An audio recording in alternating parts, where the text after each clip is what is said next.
మన దేశం education services కి సంబంధించి మన అడ్మిషన్ డైరెక్టర్ చందు గారు ఈరోజు మనతో ఉన్నారు. బీఎస్సీ అగ్రికల్చర్ కోర్స్ తీసుకోవడం వల్ల ఎటువంటి ప్రయోజనాలు కలుగుతాయి, అసలు ఆ కోర్స్ ఎందుకు తీసుకోవాలి, ఇటువంటి డౌట్స్ అందరిలో ఉంటాయన్నమాట. సో ఆ డౌట్స్ అన్నిటినీ క్లియర్ చేయడానికి చందు గారు మనతో ఉన్నారు. ఆయన అడిగి మరిన్ని విశేషాలను తెలుసుకుందాం. చందు గారు నమస్కారం అండి. నమస్తే అండి. సార్ చెప్పండి, బీఎస్సీ అగ్రికల్చర్ కోర్స్ అనేది పర్టికులర్లీ ఇంపార్టెన్స్ ఉన్నటువంటి కాలేజ్ లోనే చేయాలంటారా? బిఎస్సి అగ్రికల్చర్ చాలా యూనివర్సిటీస్ అనేవి మనకి ఇండియాలో చాలా ఉన్నాయండి. కాకపోతే వీటిలో కొన్ని బెస్ట్ యూనివర్సిటీస్, బెస్ట్ కాలేజెస్ అనేవి ఉన్నాయన్నమాట. కొంచెం మంచి యూనివర్సిటీ అనేది సెలెక్ట్ చేసుకోవడం వల్ల స్టూడెంట్కి యూజ్ ఏంటంటే, ఇప్పుడు చాలామంది పిల్లలు ఏం చేస్తారంటే ఇయర్లీ ఒక 50,000 40,000 వేరియేషన్ అనేది ఫీజు వేరియేషన్ ఉందనుకోండి, కొంచెం తక్కువ బడ్జెట్లో 4 years మీద ఒక 2 lakhs తగ్గుతుందన్న కాన్సెప్ట్లో చాలామంది పిల్లలు ఏం చేస్తారంటే తక్కువ బడ్జెట్లో ఉన్న ఇన్స్టిట్యూషన్కి వెళ్దాము, ఎక్కడైనా అదే ఐకార్ యూనివర్సిటీ సబ్జెక్ట్ వస్తుంది, సరే కంప్లీట్ అయిపోతుంది అన్న కాన్సెప్ట్లో ఉంటారు. కానీ బెస్ట్ ఇన్స్టిట్యూషన్ అనేది సెలెక్ట్ చేసుకున్నప్పుడు ఏమవుతుందంటే, ఇప్పుడు స్టూడెంట్ ఉన్నాడు, 10th వరకు 12th వరకు ఎక్కడ చదివినా ఇంటర్మీడియట్ అనేది కంప్లీట్ అవుతుందండి.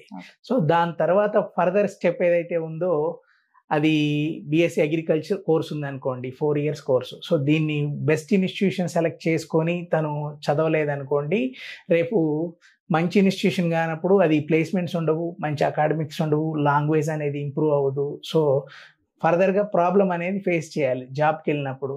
అదే మంచి స్కిల్ ఉన్న స్టూడెంట్ అనుకోండి, మంచి యూనివర్సిటీలో చదివి ఉన్నాడు అనుకోండి, డెఫినెట్గా ఏదో ఒక బెస్ట్ ఎంఎన్సీ కంపెనీనో లేదా ఒక సైంటిస్ట్గానో లేదా ఏదో ఒక గవర్నమెంట్ సెక్టర్లో ఎంట్రన్స్లోనో ఏదో ఒక ప్లేస్మెంట్కి అనేది ఆస్కారం ఉంటుంది. సో మంచి కాలేజ్ అనేది మనం ఎలా డిసైడ్ చేస్తాము అంటే, స్టూడెంట్ అయినా పేరెంట్ అయినా ఎవరైనా ఎలా డిసైడ్ చేస్తారంటే, ఏ కాలేజ్ తీసుకున్నా యూనివర్సిటీ తీసుకున్నా ఆ కాలేజీలో ప్రాపర్గా ల్యాబ్స్ కానీ లైబ్రరీ కానీ ఫ్యాకల్టీ, మెయిన్ ఫ్యాకల్టీ అండి. కొన్ని కాలేజీల్లో ఎలా ఉంటుందంటే ఫ్యాకల్టీ ఏదో తూతు మంత్రంగా ఉంటుంది, ఏదో క్లాస్కి వస్తారు, చెప్తారు, వెళ్ళిపోతూ ఉంటారు. ఈ పిల్లలు ఏదో క్లాస్కి వెళ్తారు, వెళ్తే లేకుంటే లేదు, ఎగ్జామ్ టైంలో బుక్స్ ప్రిపేర్ అయ్యి ఎగ్జామ్ రాస్తూ ఉంటారు. సో ఆ స్టూడెంట్కి ఏంటంటే ఏదో ఆ 10 రోజులు చదువుతాడు, ఎగ్జామ్కి పాస్ మార్క్స్ లేదా 60% మార్క్స్ వస్తాయి, సర్టిఫికేట్ వచ్చేస్తుంది. కానీ ఫర్దర్గా తనకి ప్రాబ్లం ఏంటంటే, ఒకప్పుడు ఎలా ఉండేదంటే ఇంత టెక్నాలజీ లేనప్పుడు కానీ ఒకప్పుడు కొంచెం ఆపర్చునిటీ అనేది ఈజీగా దొరికేది ఏ కంపెనీకి వెళ్ళినా. సో ఇప్పుడు ఏమైపోయిందంటే చదువుకునే పిల్లలు ఎక్కువైపోయారు, ప్రతి కోర్సు కాంపిటీషన్ అనేది పెరిగిపోయింది. సో కాంపిటీషన్ పెరిగినప్పుడు బెస్ట్ స్టూడెంట్ అయితేనే తన లోపలికి అనేది వెళ్తాడు. లేదనుకోండి 10 సంవత్సరాలు ఆఫీసుల చుట్టూ తిరిగినా ఇంటర్వ్యూ ఫేస్ చేయడమే తప్ప లోపలికి అనేది వెళ్ళలేడు అనమాట.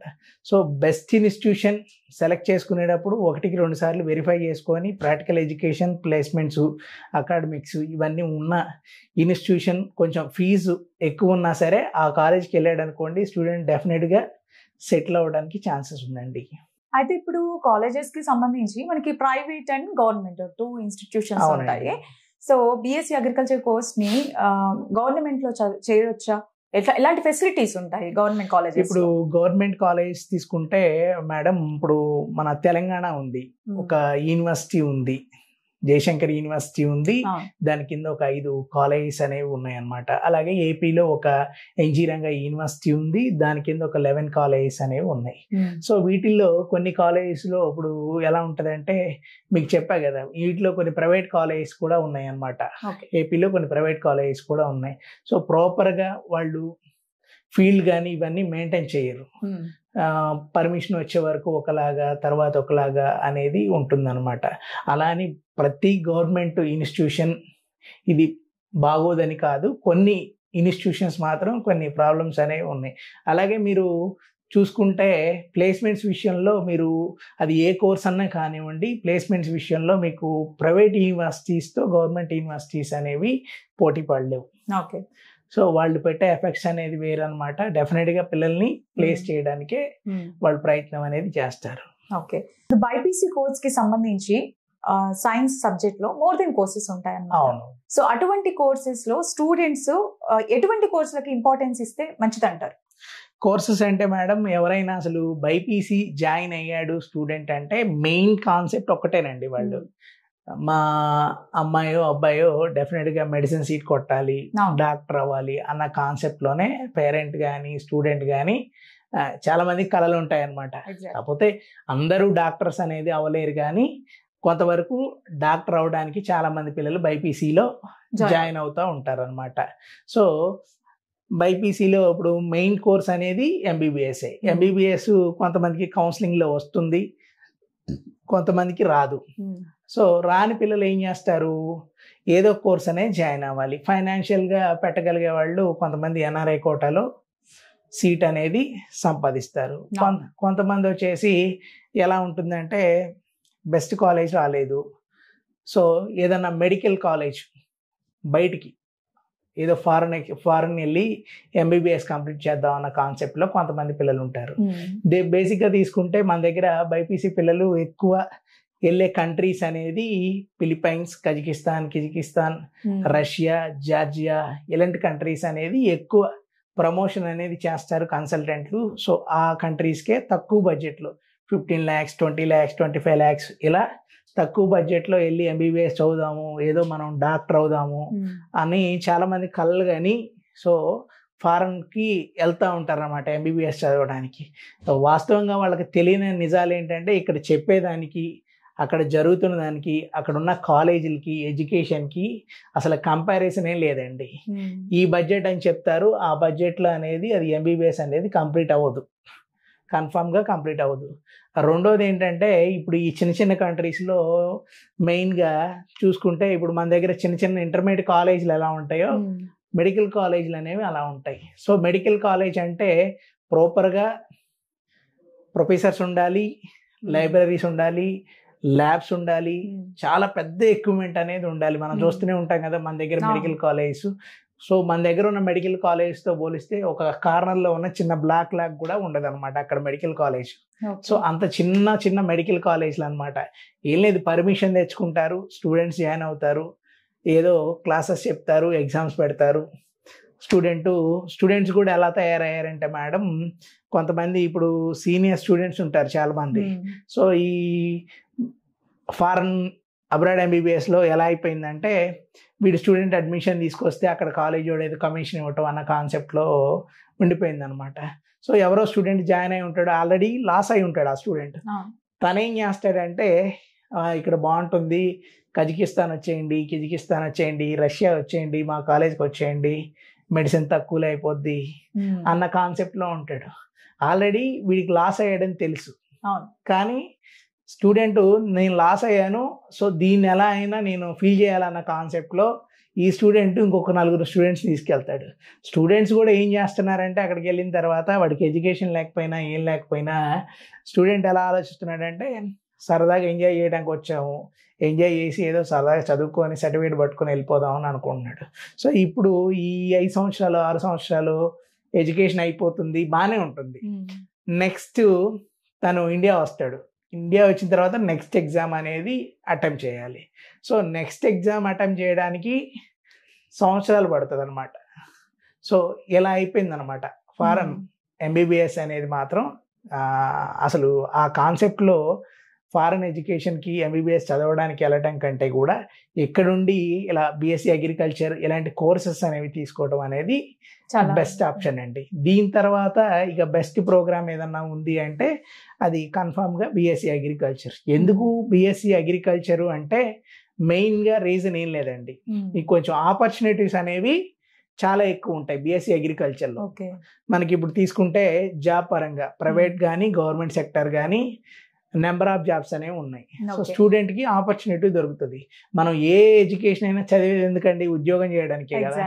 సో ఉద్యోగం చేయడానికే కాబట్టి ఉద్యోగాలు ఎక్కువ ఏ కోర్స్ వైపు ఉన్నాయో సో అలాంటి కోర్స్ తీసుకొని కొంచెం స్ట్రాంగ్గా కష్టపడి ప్రాక్టికల్ ఎడ్యుకేషన్ నేర్చుకుంటే డెఫినెట్గా స్టూడెంట్కి గ్రోత్ అనేది ఉంటుందండి. Agriculture or horticulture, food technology or biotechnology, ఫిషరీస్కి సంబంధించినటువంటి కోర్సెస్లో స్టూడెంట్స్ ని ఎటువంటి కోర్స్ తీసుకోవాలి అంటే మీరు ఏం సజెస్ట్ చేస్తారు? ఇప్పుడు మనకి ఇవన్నీ బైపీసీలో అగ్రికల్చర్కి రిలేటెడ్ కోర్సెస్ అండి. మీకు హార్టికల్చర్ అయినా, ఫారెస్ట్రీ అయినా, ఫిషరీ అయినా, బయోటెక్నాలజీ అయినా ఇవన్నీ. ఇప్పుడు ఎగ్జాంపుల్ ఇప్పుడు ఫారెస్ట్రీ వాళ్ళకి ఒక గవర్నమెంట్ సెక్టర్లో ఒక పోస్ట్ పడింది అనుకోండి, అగ్రికల్చర్ స్టూడెంట్ ఈ ఫారెస్ట్రీకి సంబంధించిన కోర్స్ అనేది వాళ్ళకి సంబంధించిన ఎగ్జామ్ అనేది రాయొచ్చు. హార్టికల్చర్లో పడింది అనుకోండి, హార్టికల్చర్ సంబంధించిన పోస్ట్ని కూడా అగ్రికల్చర్ స్టూడెంట్ అనేది ఎగ్జామ్ అనేది అటెంప్ట్ చేయొచ్చు. ఎందుకంటే అగ్రికల్చర్లోకి వచ్చేసరికి ఇప్పుడు హార్టికల్చర్ ఉంది అనుకోండి, ఓన్లీ హార్టికల్చర్ రిలేటెడ్ సబ్జెక్ట్సే ఉంటాయి. ఫిషరీ రిలేటెడ్ సబ్జెక్ట్సే ఉంటాయి కోర్సులోకి వెళ్ళినప్పుడు. కానీ అగ్రిలో ఏంటంటే horticulture, animal husbandry, fishery, biotechnology ఇవన్నీ కోర్సెస్ కలిపి ఉండేదే అగ్రికల్చర్ కోర్స్ అనమాట. సో వీటి రిలేటెడ్ పోస్టెస్ అనేవి ఏ గవర్నమెంట్ సెక్టర్లో పోస్టులు ఉన్నా సరే ఈ కోర్సెస్కి అనేది వాళ్ళు అటెంప్ట్ చేయొచ్చు అనమాట. సో వీటన్నిటిలో బెస్ట్ ఆప్షన్ ఏంటి అంటే కోర్స్ అనేది బీఎస్సీ అగ్రికల్చర్. ఇప్పుడు స్టూడెంట్స్ ఇప్పుడు కాలేజ్ లేదు యూనివర్సిటీలో జాయిన్ అయినప్పుడు అంటే బీఎస్సీ అగ్రికల్చర్ కోర్స్కి సంబంధించి అగ్రిడేషన్ ఉండాలి ఖచ్చితంగా అని అంటారు. అసలు ఏంటి అసలు అగ్రిడేషన్ అంటే ఏంటి? ఇప్పుడు అక్రిడేషన్ అంటే మేడం ఐసీఆర్ అక్రియేషన్ అనమాట. ఇప్పుడు మెడికల్ ఉంది, ఎంసీఆర్ అక్రియేషన్ ఉంటుంది. సో వెటర్నరీ ఉంది, విసిఏ అక్రియేషన్ ఉంటుంది. అలాగే అగ్రికల్చర్ ఉంది, అగ్రికల్చర్కి ఎంసీఆర్ అక్రియేషన్ అని ఉంటుంది. ఇది ఏంటంటే ఒక రెగ్యులర్ బాడీ మేడం. సో దీని ఆథరైజ్డ్ ఐకార్ అక్రియేషన్ ఉన్న కాలేజ్ ఇన్స్టిట్యూషన్లో చదివితేనే మన స్టూడెంట్కి అనేది ఈవెన్ మన దగ్గర ఉన్న ఏ గవర్నమెంట్ సెక్టర్లో జాబ్కి అప్లై చేయాలన్నా, లేదు ఒక బెస్ట్ ఎంఎన్సీ కంపెనీలో తను వర్క్ చేయాలన్నా, సో అక్రియేషన్ ఉన్న యూనివర్సిటీలోనో కాలేజ్లోనో చదివితేనే ఆ స్టూడెంట్ సర్టిఫికేట్ అనేది వాల్యూడ్ మేడం, తను జాబ్ చేయడానికి కూడా ఎలిజిబుల్ అనమాట. అగ్రిడేషన్ లేని కాలేజెస్ కూడా ఉంటాయి. అగ్రిడేషన్ లేని కాలేజెస్, యూనివర్సిటీస్ అనేవి మనకి ఇండియాలో చాలా కుప్పలు తెప్పలుగా 30,000, 40,000, 50,000 ఇయర్లీ ఫీజుతో చాలా యూనివర్సిటీస్, కాలేజెస్ ఉన్నాయి మేడం. కాకపోతే ఏంటంటే స్టూడెంట్స్కి కానీ పేరెంట్స్కి కొంతమందికి అవగాహన లేక, లేదు మా కాలేజ్కి అక్రిడేషన్ వస్తుంది, నెక్స్ట్ ఇయర్ వస్తుంది, ఈ ఇయర్ వస్తుంది అని చెప్పడం వల్ల చాలా మంది స్టూడెంట్స్ అనేది మోసపోతూ ఉంటారు అనమాట. సో కంపల్సరీ స్టూడెంట్ అనేది వెరిఫై చేసుకోవాలి. వెరిఫై చేసుకొని ది బెస్ట్ ఇన్స్టిట్యూషన్ ఏది ఉంది ఈ కోర్స్కి చదువుకోవడానికి అని చెక్ చేసుకొని ఆ కోర్స్ తీసుకోవడం బెటర్ మేడం. ఓకే, ఇప్పుడు స్టూడెంట్స్కి సంబంధించి నార్మల్గా అంటే చాలా వరకు పలానా యూనివర్సిటీ లేదా కాలేజెస్లో చదువుతున్నప్పుడు వాళ్ళకి ఫైనాన్షియల్ అఫర్ట్స్ అనేటివి చాలా తక్కువ ఉండొచ్చు. అప్పుడు వాళ్ళకి ఎలాంటి కాలేజెస్ చేస్తే బాగుంటుంది అంటారు? అంటే ఇప్పుడు ఫైనాన్షియల్ గా కొంతమంది గవర్నమెంట్ కాలేజీలో చదివే పిల్లలు, ఇలా రకరకాలుగా డిప్లొమా చేసే పిల్లలు ఫైనాన్షియల్ గా చాలా పూర్ ఉంటారండి. ఇప్పుడు ఎగ్జాంపుల్ తీసుకుంటే డిప్లొమా పిల్లలు ఉన్నారండి. డిప్లొమా పిల్లలు ఏంటంటే 10th తర్వాత డిప్లొమా అనేది చదువుతారు, బీఎస్సీ అగ్రికల్చర్ చేద్దామని అగ్రిసెట్ రాస్తారు. అగ్రిసెట్ లో ఏంటంటే హెవీ కాంపిటీషన్. సో ఆ హెవీ కాంపిటీషన్ లో వీళ్ళు సీట్ కొట్టడం అనేది చాలా కష్టం. సో దానివల్ల ఏమవుతుందంటే ఫర్దర్ గా వాళ్ళు మళ్ళీ వెళ్ళాలి, చదువుకోవాలంటే పెద్ద కాలేజీల వైపు వెళ్ళాలి అన్న కాన్సెప్ట్ లో ఉంటారు. సో ఫైనాన్షియల్ గా అఫర్ట్స్ చేయలేరు వాళ్ళు. సో అలాంటి స్టూడెంట్స్కి ఏంటంటే ఇప్పుడు మనకి సెంట్రల్ గవర్నమెంట్ అంతకుముందు 7 lakhs ఉండేది. సో ఏది లోన్ అనేది, ఎడ్యుకేషన్ లోన్ అనేది ఏ కోర్స్కైనా సరే, ఇంజనీరింగ్ కానీ ఇలా ఏ కోర్స్కైనా 7 lakhs వితౌట్ షూరిటీతో, మనకి ప్రాపర్టీ షూరిటీ లేకుండా ఎడ్యుకేషన్ లోన్ అనేది ప్రొవైడ్ చేస్తుంది. సో అలాంటి పిల్లలు కొంచెం మంచి ఇన్స్టిట్యూషన్లో చదువుకోవాలి అనుకున్న పిల్లలు ఎవరన్నా ఉంటే వాళ్ళు ఎడ్యుకేషన్ లోన్ వైపు వెళ్ళి బెస్ట్ ఇన్స్టిట్యూషన్లో జాయిన్ అవ్వడం బెటర్. లేదు ఇంకా ఫైనాన్షియల్గా మనకి అంత అఫర్ట్ పెట్టిన తర్వాత మళ్ళీ దాన్ని ఇబ్బంది అవుతుంది అనుకున్న స్టూడెంట్స్ ఎవరన్నా ఉంటే బీఎస్సీ అగ్రికల్చర్కి బాగా తక్కువ బడ్జెట్లో ఐకార్ కాలేజెస్ అంటే మీకు మహారాష్ట్రలో ఉంటాయండి. లో బడ్జెట్లో 4-5 lakhs 4 years అనేది కంప్లీట్ చేయొచ్చు. Thank you so much Chandu గారు. చూసారుగా మన దేశం educational services admission director Chandu గారితో బీఎస్సీ అగ్రికల్చర్ కోర్సెస్ కి సంబంధించి చాలా డౌట్స్ క్లియర్ చేశారు ఆయన.